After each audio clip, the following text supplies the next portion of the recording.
na climbers doon sa Mount Kinabalu ay na rescue at saka accounted for na sila.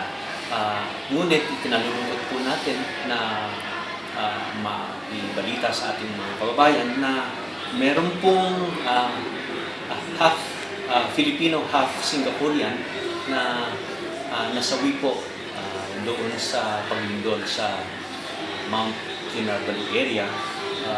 Ang pangalan po niya ay Mitzi Iguhit Matahon, 12 years old. Sa pagkakaalam po namin, siya po ay nanirahan sa Singapore. Ang kanyang nanay ay Filipina, ang kanyang tatay ay Singaporean. Nung pumunta po siya sa Mount Kinabalu, kasama niya yung mga estudyante ng isang paaralan, kasama niya yung kanyang mga classmates at teachers na galing pa sa Singapore.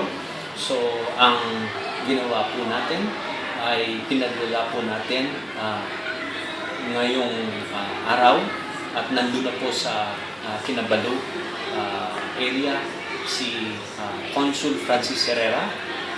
Siya po ay nakikipag-coordinate sa Sabah Park authorities at saka sa Singapore authorities tungkol sa disposisyon ng ating minamahal na kababayan na si Mitzi Iguhit Matahon.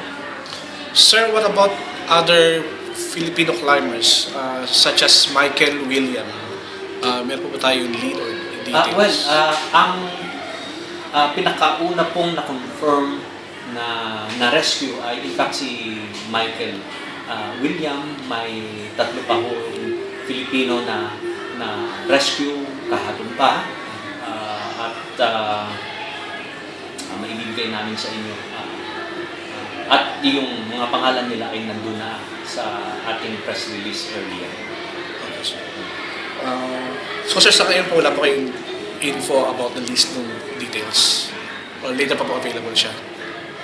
Nang ano? Yung po details nung, yung listahan po ng apat, yung... meron na tayo nasa press release na natin. Bibigyan namin sa inyo mamaya after the interview. And then sir, does it mean po ba na if ever na i-repatriate yung remains ng Filipino-Singaporean, ano po yung hakbangin po na pwede po nang gawin ng embahada tungkol po dito? Sa pagkakaalam po natin dito sa embahada, ang nationality po ng ating kababayan na si Mitzi ay Singaporean na. Kaya verify po natin itong bagay na ito. At kung ano mang dapat gawin tungkol sa kanya, kino-coordinate po natin sa kasalukuyan sa kanyang pamilya na based nga sa Singapore at saka sa Singapore authorities. Sir, going back do kay Michael William at sa tatlo pa pong climbers, ano po yung yung condition po, the health conditions? Maigi naman po sila. Sila po ay nakabalik sa base camp bago pa nga po nung nightfall nung Biyernes. Okay po sir, thank you.